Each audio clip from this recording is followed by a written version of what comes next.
கடப்பா பரமஹம்ச ஸ்ரீ சச்சிதானந்த யோகீஸ்வர சுவாமிகள்.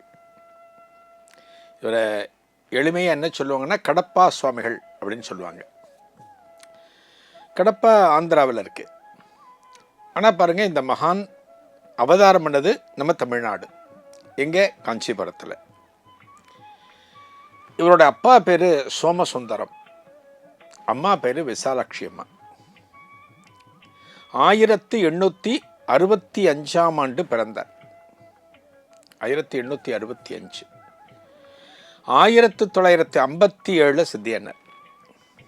பிறந்தது காஞ்சிபுரம், இவர் சித்தியானது பெங்களூர். பெங்களூரில் புவனேஸ்வரி நகர் அப்படின்னு ஒரு இடம், அங்கே தான் இவர் சித்தியாகி இருக்கார்.